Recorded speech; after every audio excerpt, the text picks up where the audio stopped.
Hi, I'm Nicky from Little Ones, and today I'm going to talk to you about a product that I really love, and all of my children have one, and it is the Aloka Night Light.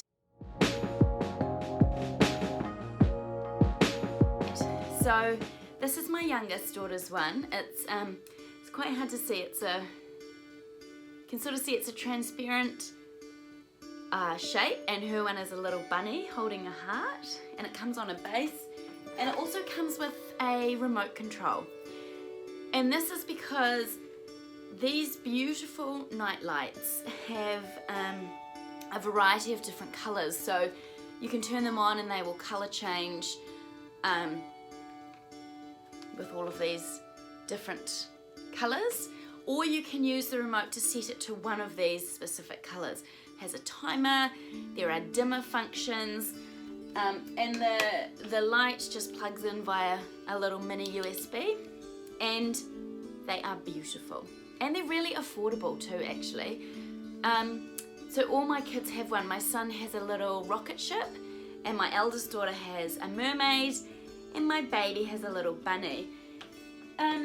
The thing that I really love about these lights, and when you're choosing a nightlight for your little ones, you need to be quite careful, because nightlights in general are quite sort of hyped up, but you don't actually really need a nightlight until your child reaches a specific developmental stage.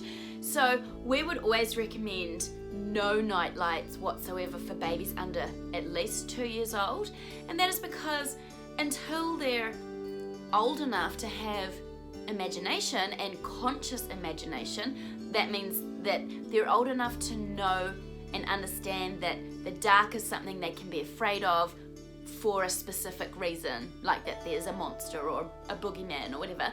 Until they're old enough to have that very quite mature train of thought, they don't fear the dark.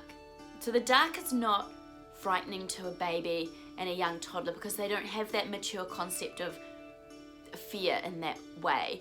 And until they start to develop imagination and they hear stories at preschool, or they see something on TV or in a book, they don't really understand, they don't associate the dark with fear.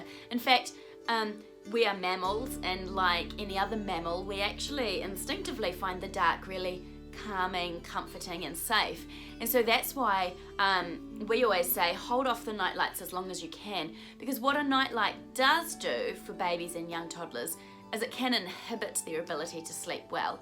So we need the dark as humans to produce melatonin, which is the sleep hormone, so that we can settle easily and sleep really well. And if there's something inhibiting the dark, such as a night light, or just even a room that's too bright during sleep hours, then we're not getting the chance to have those really good sleep hormones pumping through our body. What we just absolutely see as well is with babies and young toddlers, if there's something stimulating to look at in their room, they're not going to go to sleep because they've got something to look at. And you'll find very young babies whose eyesight is still developing will look at lights. They like to look at lights, ceiling lights. They might be lying on your lounge room floor just staring at the light. They like to look at shadows moving. They like to look at light playing on the wall, and that's because their eyesight's still developing. And so if you have something like a night light in their room, they're going to look at it and be fixated on it, and they're not going to be going to sleep. So we always advise people to take anything out of your baby or young toddler's room that's not sleep inducing, and until they're old enough to have active imagination, that includes night lights of any sort. But once they do start going, oh, I'm scared of the dark, or there's a monster under my bed, or whatever, night lights are a really good way of alleviating that fear. Also, if your little one is toilet trained and is starting to maybe get up in the night to go to the toilet, having a nightlight in their room is another really good tool, so that they are more confident in getting up and taking themselves to the toilet, or coming to find you in the night. But not all nightlights are created equal. So what's really important is that you choose a nightlight that's going to assist your child to stay in the nighttime zone, so to speak. And that would be that would rule out any lights that are emitting a blue light. Blue light is, and I'm sure you would have heard this in relation to TV and our phone screens and things. Blue light is literally the worst light when it comes to trying to get your brain to unwind and get in the zone for sleep, because it's a very stimulating light that replicates bright daylight. So if you're receiving blue light through your eyes, which is how we obviously receive light, then that's telling your brain that it's the middle of the day and it's bright, sunny, active light. So it's time to be active and aware, not time to be sleeping. So if you have a blue emitting nightlight in your child's room, or even like a white emitting nightlight in your child's room, then that's going to be doing that same thing and giving your child those same signals.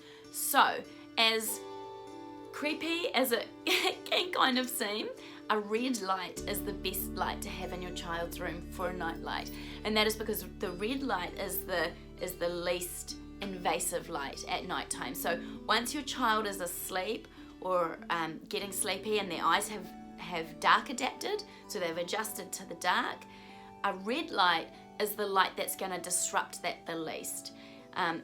Basically any other light on the spectrum is going to make sure is going to interrupt the dark adaptation of their eyes, and it will send signals to their brain saying it's not sleep time. So red light is the best night for a nightlight. And the thing I love about these lights is that obviously you can have a red light. So and the other best part is you can change the dimness of it. I find these lights relatively bright, not necessarily at the start of the night when obviously my own eyes haven't dark adapted, so I just put the kids to bed and my eyes are definitely not dark adapted and I leave the room. But when I come back later on in the night to check on them before I go to bed, and we've had the lights off in the rest of the house and my eyes are definitely dark adapted, I walk into their rooms and it seems very bright, even with the red light. So they have a dimmer. Down here there is like a plus and a minus, and I just do a couple clicks and take that red light down to the lowest, which is still enough that there's this nice little warm red glow in my kids' rooms, but it's not enough that it's going to interrupt their night sleep. So these are amazing and actually really cute. They have heaps and heaps and heaps of different designs. Unfortunately, my kids do sort of fight with me every now and then. My daughter says, why can't I have turquoise, because it's her favourite colour, and this one wants bright pink. But I just explain to them, I just say, look, red is the best colour for sleep and red is going to help you sleep better. And they get it and they're really good about it. So the thing I love about these lights is that they do have the red option, and they do have the dimmer, so you can make it as bright or as dim as you want. Obviously this is 100% all my own absolute opinion. We're not in any way affiliated with Aloka and they don't even know making this video, but I genuinely love their night lights, and I definitely do recommend them to anybody who's looking at getting a nightlight for their little one. There are a million reasons I love these night lights, and I will make sure I put all the details about where you can find these beautiful lights in the description box below. Thanks for watching, guys, and make sure you check out the other things we love on our YouTube channel.